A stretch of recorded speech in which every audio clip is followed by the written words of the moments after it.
yaitu yang pertama pembukaan, yang kedua doa, ketiga pemaparan materi, empat arahan dari Pondok Jambi Kecamatan Colomadu, kelima penutup.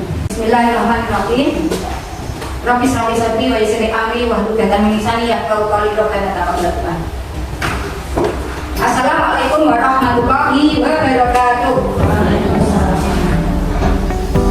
Alhamdulillah rabbil alamin. Wassalatu wassalamu ala anbiya'i wal mursalin wa ala alihi wa sahbihi ajma'in. Kepada yang terhormat Bapak Pondok Jambi dan Kecamatan Colomadu, Bapak Tri Joko Suprapto SPD MPD, Bapak Ibu guru dan staf SDN Paulan yang saya hormati. Hendak ke pasar membeli selasih. Tak lupa juga membeli kurma. Apa? Meski terasa lapar dan letih, mari tetap semangat mengikuti diskusi refleksi bersama. Depan itu merupakan pilihan indikator yang saya ambil di RHK, maka saya laksanakan hari ini, yakni refleksi pengelolaan kurikulum satuan pendidikan, khususnya di satuan pendidikan SD 5 SD Negeri Paulan. Nah, target penilaian nanti yakni tingkat upaya memandu refleksi pelaksanaan kurikulum satuan pendidikan yang berpusat pada peningkatan kualitas pembelajaran. Kurikulum satuan pendidikan kita review lagi ya. Kurikulum satuan pendidikan memuat seluruh rencana pembelajaran atau proses belajar yang diselenggarakan di satuan pendidikan dan sebagai acuan seluruh penyelenggaraan pembelajaran. Untuk menjadikannya bermakna, kurikulum satuan pendidikan dikembangkan dan dikelola dengan mengacu kepada struktur kurikulum dan standar yang ditetapkan oleh pemerintah dan menyelaraskannya dengan karakteristik dan kebutuhan peserta didik, satuan pendidikan, dan daerah. Nah, kurikulum apa yang telah kita jalani? Kita review kembali. Tujuan dan manfaat tujuannya yakni menganalisis efektivitas kurikulum untuk meningkatkan kualitas pembelajaran. Jadi, kalau tujuan itu hasil yang ingin dicapai. Terus manfaatnya, semoga nanti kegiatan ini memberikan manfaat, yakni guru, saya, dan penjaringan semua lebih memahami kebutuhan siswa, strategi pembelajaran lebih efektif, dan hasil belajar meningkat. Jadi ini bagaimana situasi yang dihadapi oleh satuan pendidikan kita saat ini. Ya, ini kita bisa akses ini semua, warga sekolah, murid, orang tua murid juga bisa, masyarakat juga bisa. Ya, ini semua bisa.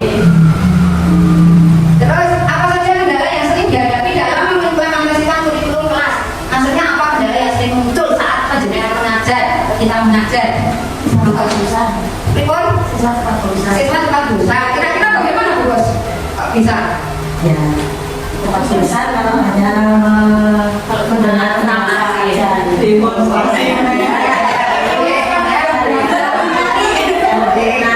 kita introspeksi nih masing-masing. Bagaimana cara menanam minat belajar kita? Gitu nih. Ya itu kan juga susah ya kalau sering belajar. Nah itu berdiri anak juga lagi berdiri. Lanjut ya. Ya ini berarti mengumpulkan data sudah selesai. Sekarang kita menginjak menganalisis data. Nah, apa yang terlihat dari data lapor pendidikan? Apakah hasilnya lebih baik atau ada penurunan? Tadi di lapor pendidikan. Lebih baik. Ya, seperti yang kita lihat bersama, secara umum baik sudah ada peningkatan. Ya, kalau lebih baik evaluasi di aspek apa siswa mengalami kesulitan paling besar. Dari hasil tes, bagaimana yang paling sulit bagi siswa? Oh, biasanya ya, bagi mereka matematika. Gimana Bu? Pemahamannya kurang. Berarti kamu bagaimana kita? Banyak berarti satu. Konsepnya itu sudah takut dulu. Sudah trauma. Ya, karena kita sudah bisa mencari di YouTube, di sumber belajar yang lain. Sing paling gampang video sampai murid 7. Kalau sampai tidak ada satu saja pakai beberapa cara, tapi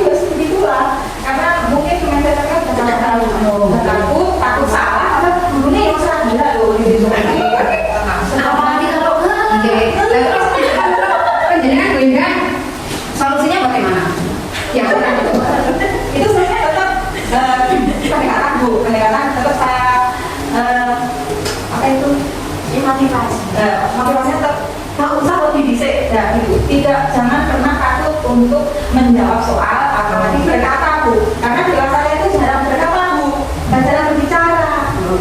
Berarti sisanya kurang aktif ya. Cuma saudara pelajaran bahasa Indonesia itu kalau ada materi menceritakan kembali tapi anak cerita, padahal kalau kita ada guru anak itu bicarakan Jangan anak mamanya. kita guru anak itu wah Terutama soal menasani ya. Tapi malu berbicara. berkembang biak itu. Ya itu kita perlu mengubah mindset siswa.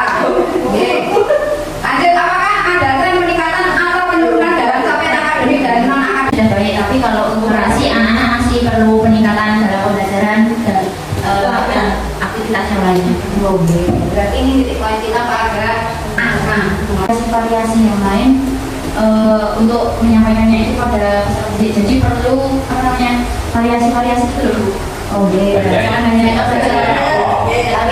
Variasi cara mengajar, variasi metode, variasi media pembelajaran, gitu ya. Dan ya mungkin kalau di dalam kelas jemu, ya maksudnya apakah ada perbedaan capaian antara kelas-kelas atau kelompok siswa tertentu? Mungkin ini yang paling sering Bapak ini. Terus Sebenarnya ibu kelas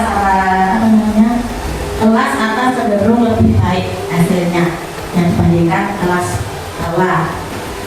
Mungkin karena faktor pengalaman belajar atau perbedaan metode guru mengajar. Jadi intinya kita pandai-pandai itu tadi seperti yang. Nah, langkah nyata apa yang bisa dilakukan agar pembelajaran lebih baik? Ya latihan. Bisa latihan.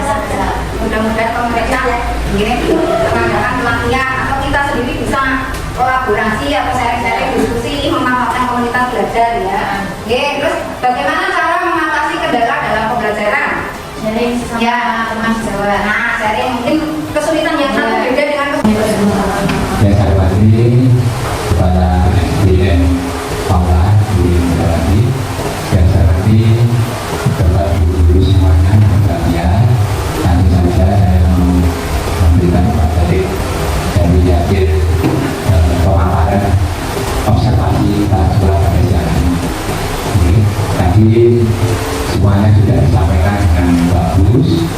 Kepala sekolah bisa memandu refleksi dalam memberikan kembali terhadap kurikulum, dan kepala sekolah juga mampu untuk melibatkan audiensi atau semua peserta atau bapak ibu guru di satuan pendidikan.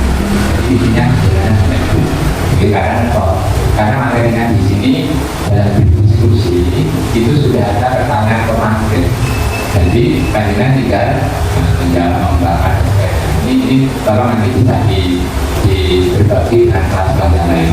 Ini dulu bisa membahas ya ini kan sesuai dengan apa yang ada di aplikasi pembantu usaha saya.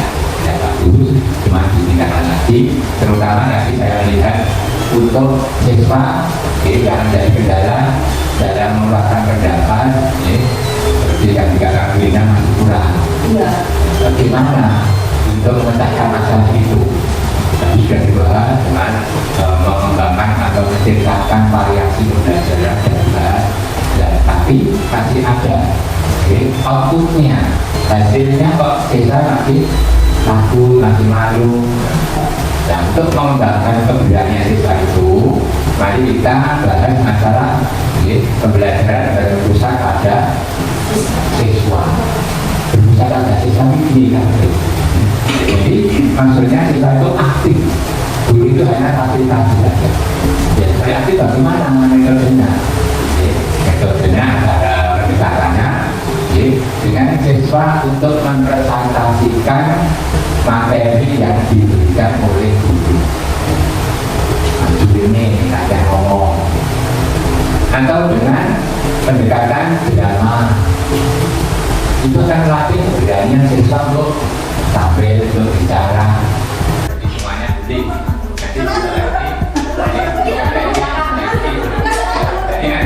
untuk berpenggerak kemarin sesinya hanya teori saja.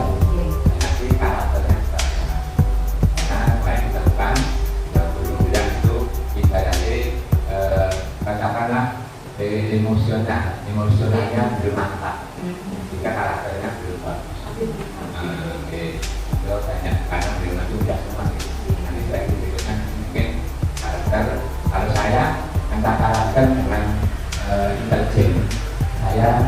dudukkan karakter.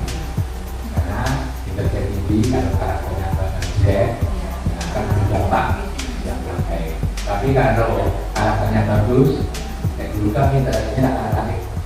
Pikirannya dulu ya. Pasti ada kata. Jadi saya dudukkan karakter. Nanti kan pengajuan kan yang menentukan saya. Kalau saya mati, ya juga kemudian terjadi. Nanti maka itu karakter panjenengan wujudkan dan tampakkan pada saya. Tapi tidak hanya sifat saya saja. Saya bicara terus. Dengan apa yang berbeda. Dari saya sekian, dari salahnya. Ya apa-apa, semangat ya. Semangat ya.